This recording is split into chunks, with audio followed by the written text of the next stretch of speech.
Hello guys and girls, and welcome to another Sunday afternoon chat. The Sunday afternoon chat is coming to you as I come back from Greensboro, North Carolina. That's right, I was in Greensboro, North Carolina last night, actually in Midway, a beautiful little community or town or city, I'm not sure what you call it, of Midway, North Carolina. Incredibly great folks, down home country folks, just like we have right here in Oklahoma, my kind of people.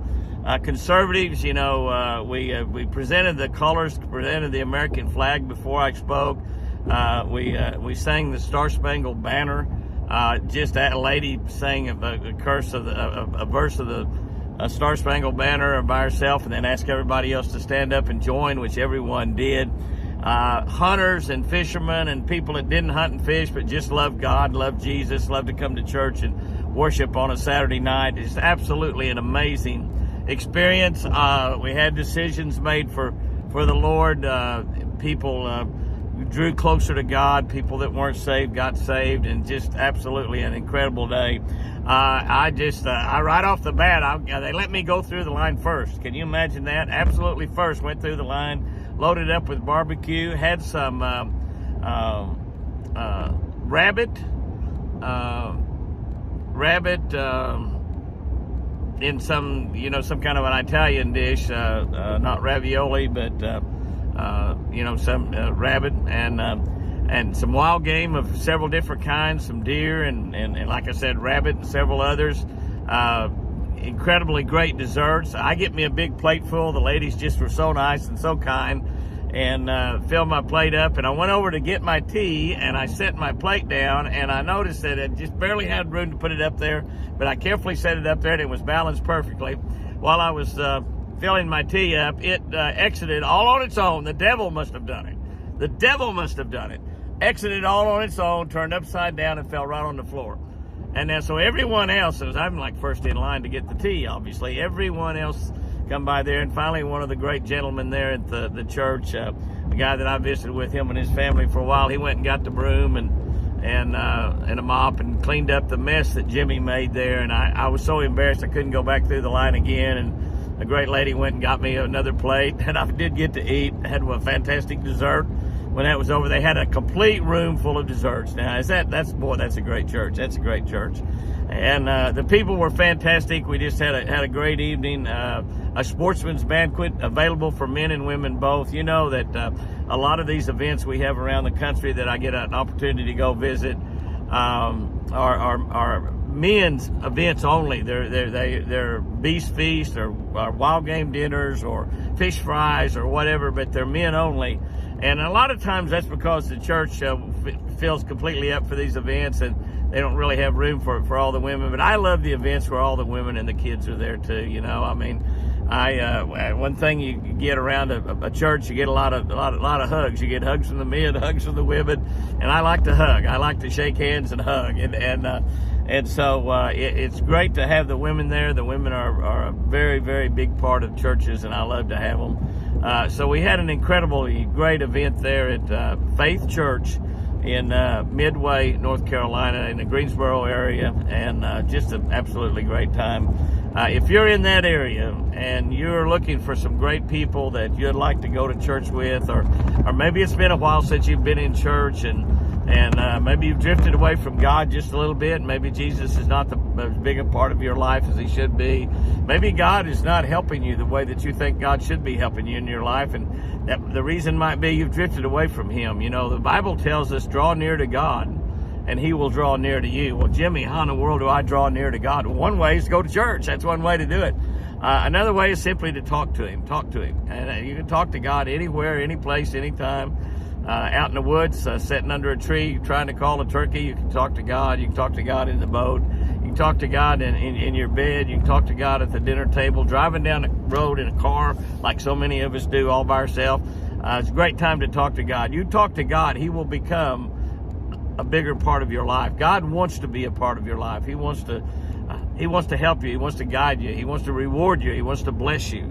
And he certainly will. So that was the highlight of my entire week. We had a great week. I actually went up to Kansas. My buddy Dennis Hamel and Scott and Mark Hamel, we did a little turkey hunting, got absolutely covered up in ticks. I'm telling you, I needed a tick checker, and I finally got back home from my beautiful wife, Chris, and she did some tick checking, and she's only got that one arm that she's able to use, her left arm, but she did pick a few ticks off, and actually Sherry helped her a little bit too. And I was driving back, I found 3 of them stuck in my head. And that's a pretty tough tick that could get inside this hard head, I guarantee you. But a lot of them were little what we call seed ticks. Those of you who've had ticks on you, which I guess everybody has. If you hadn't had a sick tick on you, you hadn't lived, and you're certainly not a redneck if you hadn't had ticks on you. But, you know, I just absolutely got covered with them. And we had to spray here in the car off and stuff, and I never did spray any on. I don't think Pat did either. And we did not get a turkey. I worked a turkey for 3.5 hours. Actually, from the time I saw that turkey to the time that Pat actually scared the turkey away by getting up and walking over where I was, moving about 10 yards over where I was, and talking about ticks, I started itching. But anyway, and the turkey evidently was a little closer than we thought at that time. I moved on that turkey. I walked about a mile chasing him. I moved on that turkey several times. We actually had that turkey coming into us, and he went around us. It was hot. It was probably about 80 degrees, and they just gobble a lot, but they don't want to come to you quite that much when they're hot. It was in the afternoon, evening time by the time it all ended, and that the turkey gobbled more than any turkey I've ever heard in my life. I bet he gobbled 500 times. A couple of times he was so close to me in the woods that I thought I was going to see his red head appear anytime I actually put my gun up and got ready. And we didn't get him. The following morning, we went out and we hunted all day that day. Turkeys, didn't fish at all. The following morning, we went out and got a different bunch of turkeys, completely different bunch of turkeys that we had located, and got up really close to them. They were roosting in a little bit different place than we thought, and we had to walk right by them. So we set up, and they flew down, and probably 80 or 90 yards away from us, the 3 gobblers flew down, or maybe 1 or 2 big gobblers, a couple, 2 or 3 jakes, and a bunch of hens, and one of the hens was coming over to our decoy and dragging a gobbler over, and turned around and went back to the gobblers who were gobbling their silly heads off. And they got out in a great big giant wheat field, and we waited till they went over the hill in this big wheat field, and we moved back in the woods and tried to get them to come back into us, and we never did. We hunted till noon, and along about 8 o'clock or so, maybe 8:30, they quit gobbling on us. They'd come back in the woods and gobble, but they, I'm sure, had the hens with them all along and just never gave up on those hens they had, and come to the hen that wasn't really a hen. It was a redneck called Jimmy. But anyway, we did not take a turkey. It's the first time I have been turkey hunting since Chris had her stroke almost 26 months ago. So it was just a thrill to get to go out there and go and to see my great friends and hunting with my great friends up in Kansas that I've been hunting and fishing with for 30 or 35 years. I guess back in the 80s or something when I first met Dennis Hamel at a BASS tournament up in on the St. Lawrence River up in New York. Kansas boy and Oklahoma boy. We went out to Webster Lake and fished. They'd been catching a lot of crappie out there, but the weather had been up and down, cold and hot. And the crappie got really, really difficult to catch. We actually caught a few crappie, caught some white bass, striper, largemouth bass. We caught a little bit of everything, fishing with a little Lucky Strike crappie magic. By the way, we have a big announcement coming this coming week. I think on the 23rd or 24th, watch for a big giant press release on the new owner of Lucky Strike. Everyone in the whole country is going to be surprised, but it's going to make a big difference. The Lucky Strike, the great American lure company. Not all of the baits that made by Lucky Strike are made in America, but the majority of them are. We make a lot of the crankbaits, the Red Man spinner baits, the Legend spinner baits, being made over in Greenwood, Arkansas, which is right by Fort Smith, in the old Bill Norman factory, Bill Norman Lures. You remember Bill Norman, a great Christian man, a great friend of mine. I spoke at his funeral, actually carried Bill Norman to the grave. A great, great friend. Fished with him many, many times over the years. And we're building those lures in his plant. We're remodeling that plant, putting in brand new machinery and equipment where we can since the new owner's taking over that company, I think we had about 20% of the Walmart orders filled of stuff that they wanted. Now those orders are up to over 80% filled in just a short period of time. we're going to be announcing through a big press release through all media, not just the outdoor media. And I'll be talking to you about it. Probably will actually post that on the Jimmy Houston Outdoors Facebook. At Jimmy Houston Outdoors, all capital letters, our Facebook page. We got 640,000 people on that Facebook. We'll also be talking about that through video that we'll put up on our 3 YouTube channels. Catch a Better Life. We'll not put it up on that. We'll put it up on Jimmy Houston Outdoors Fishing and Jimmy and Chris Houston's Twin Eagle Ranch channel. But anyway, we'll be sticking that up, and we probably will print the whole press release so you can see it. You'll be excited about the new owner. He's a great American, a great friend of mine, and I've told a few close friends that it's really pretty much a secret, but we're going to, I think, announce that next Wednesday or Thursday. You'll be seeing many differences and changes come about at Lucky Strike Lure Company, all for the good, all great changes. And I've been using Lucky Strike for several years right now, and the thing that I like about them better than anything else is that the majority of them are American-made lures, made right here in America, and some of them will be made here in Oklahoma. A lot of them will still be made in Arkansas. There will be a few select baits that, in order to have them out there on the turning off the toll road now, guys. I'm sorry about that, but a lot of those. Not a lot, but some of those baits will continually be made principally in South America. There'll be a few made in South America. We are working hard to try to get all the baits that we can make in America made over here in America, and I think that we need to be trying to do that with just about everything that we're making, not just fish baits, but everything else. But a lot of y'all have used Lucky Strike lures forever. I think that American Original, which is made, of course, right here in America, I think the American Original Deep Smoothie is the very best crankbait made. I mean, it's just absolutely fantastic. We'll be building that in some different sizes as well. We've got 2 sizes in it now. We'll be building some a little bit larger that'll run a little bit deeper. And there'll be a lot of things happen over the next year or two with Lucky Strike. But we're going to be building fish baits that catch fish. That's the main thing right there. And fish baits that don't cost an arm and a leg. Kind of hard to fish after you've spent an arm and a leg to buy a fish bait. Anyway, so. Anyway, that's we had a great week. The first 3 days was up there. I spent the last 2 days with my daughter Sherry and my beautiful wife Chris at Sherry's house, because I had no sense in going back to the ranch for a day or a half a day and then turn around and come back, and be going back to the ranch as soon as I can get Chris picked up from Sherry's house. We've got a big week planned this next week. I've got 23 veterans signed up from the Ardmore Veterans Home that's going to come to the ranch tomorrow for a picnic and a fishing adventure out on the Veterans Pier, which we built back in 2015 when the lake dam broke and we lost our lake went dry, and we built that pier on dry land, which is in about 15 to 17 foot of water right now. And we've got 23 veterans from the Ardmore Veterans Home signed up. We'll be having hamburgers and hot dogs and chips and soft drinks and just having a great time with those veterans. I look so forward to seeing those guys and fishing with them. Many of them are my age. They're Vietnam War veterans, and it just I've had some great friends over there throughout the years, and we've lost a few of them throughout the years also, but it's one of the special events we have. I'll be taking another guy fishing with his father on Tuesday there at the ranch. We donated a trip to Cast for Kids, which is a great organization to get involved with. Cast for Kids is run by professional fisherman Jay Ellis, who fished the last 2 or 3 years of his tournament career back in BASS, and is the full-time national director for Cast for Kids, and that's an organization that takes kids fishing all over the United States. They raise money and they take kids out, and mostly special needs kids, and just have picnics and fishing outings for them, and just do an absolutely great job. They fish off the bank, they fish out of boats.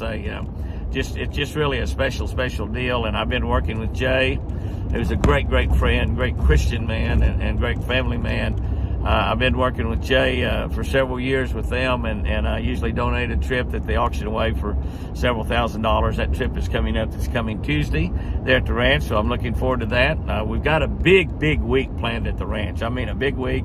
We'll be shooting several videos because it'll be kind of fun. We do have some tilapia coming, only about 100 pounds of tilapia. Tilapia's got so expensive we can't afford very much of them, and you know, it's just an annual deal to put in the lake. We nearly need about 500 pounds, but we can't afford that many, and we're going to put about 100 pounds in. The fish will eat a lot of them right off the bat, but a lot of them will also be full of eggs and spawn immediately. And we will hopefully have those tilapia for the fish to eat all throughout the spring, the summer, and the fall, and until the water temperature gets down to 46 degrees, and the tilapia will all die in our lake. You never know. Maybe we'll have a winter where it doesn't do that. They start dying at 48 degrees. They'll all be dead at 46. Also have 1,000 pounds of crawfish coming. And I'm also bringing up a couple, 200 or 300 pounds from my neighbor across the road, John Dixon, who's a great friend and great neighbor. We don't have many neighbors when you have big ranchers all around you, but they're great neighbors. They really are. They're just great people, great family people, and I just love my neighbors. But anyway, they're all great big landowners. They're not little landowners like me, but they're just good people. But we'll be bringing crawfish. We'll be doing a video on that. We usually turn those crawfish loose at night, and we'll be putting 1,000 pounds in the Eagle and also Big Canyon Lake. So that's going to be a fun deal. That's always a fun video when we do that. And we're going to be having a big crawfish boil, which definitely, I think we got about 40 or 50 people, a lot of our friends from over around the ranch there, and our preacher, and several people will be coming over for that big crawfish boil. I think we're doing 5 or 6 sacks of crawfish, and we'll be showing how to do that. And a lot of people from, especially my Coonese friends down there in Louisiana, a lot of them tell us how wrong we do it, but I promise you, my buddies that do it are 14-karat Cajuns. They really know. They're Coonies for sure, and they do a tremendous job. They even got me my own crawfish boiler a few years back, and so we use my own boiler. But we'll be having just a big, fun outing there at the ranch on Memorial Day Saturday, which is next Saturday, and so that's going to be great too. We'll be showing you some of the fishing we did in Kansas, I'm sure, pretty soon here on our Jimmy Houston Outdoors Fishing YouTube channel. That channel's got about 6,500 people on it. We've spun that channel off a few months ago, and it's growing really slowly, and a lot of people are asking, where's the fishing on the farm channel? We wanted to make that just a farm channel only, and so that's what we've done, and we broke the fishing off another channel. So those of you looking for the fishing on the Twin Eagle Ranch channel, go over there and subscribe to Jimmy Houston Outdoors Fishing, and that's where it is. Our Catch of the Day channel is the fastest growing channel right now, and it's at about 26,000 people, and plus we're running and putting a few of those devotionals up, not all of them, but a few of those devotionals up on TikTok. We've had 2 of them lately, 3 of them lately that have had thousands and thousands of views on TikTok. So one of them over 48,000, another one 36,000, another one 20 some odd thousand. So, and a lot of those people, once they see that, are coming over to the Catch a Better Life channel and getting involved with some of you folks over there that are on that channel.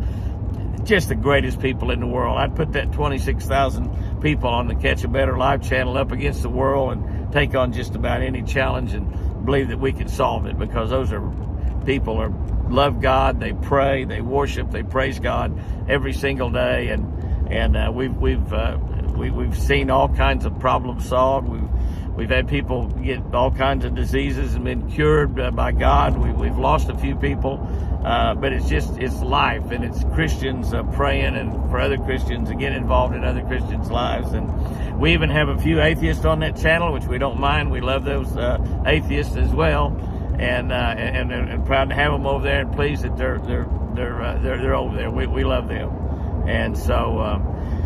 But we got a big week planned. We just had a big week this week. I can't wait to see my beautiful Chris. I saw her. She didn't wake up when I left at 2:30 yesterday morning. I slept in this morning till 4 o'clock, or it's at 4 o'clock Eastern time, which is 3 o'clock Central time. So I guess it's been about the same the last 2 days. Be getting up early in the morning, getting ready for the veterans to come in there for a big day tomorrow, and a big week this coming week.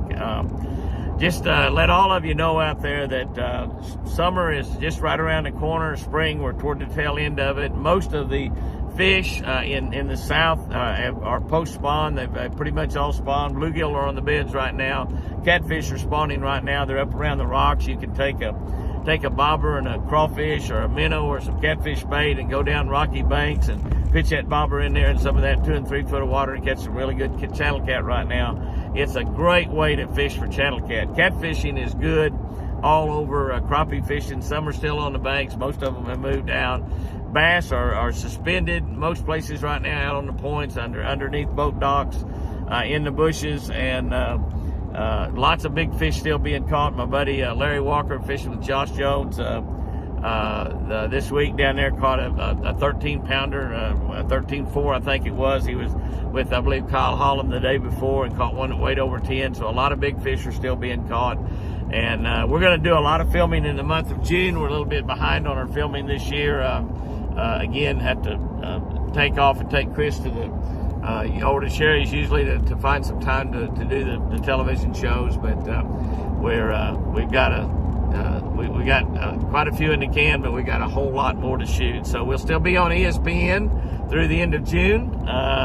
We'll be on WFN all the rest of the year. We missed the first quarter on there just because of kind of a snafu in accounting. But on the Pursuit channel year-round, on the Hunt channel year-round, on Wired to Fish, On Demand year-round, Heartland Network, AT&T Sports Southwest, many networks. Jimmy Houston Outdoors on year-round. But we're still on ESPN2 Saturday morning at 7:30. Saturday morning at 7:30. There's another show on at 7 o'clock. ESPN2 has an hour of outdoor programming the first 26 weeks of the year.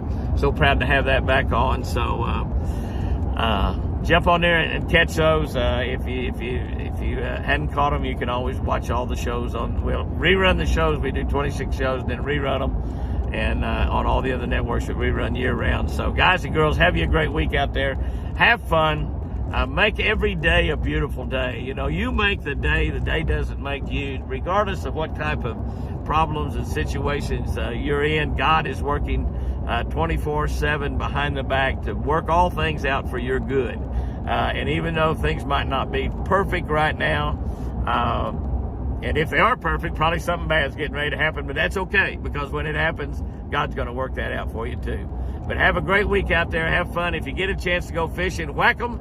Give them a kiss from me, turn them back, and remember, I sure do love you.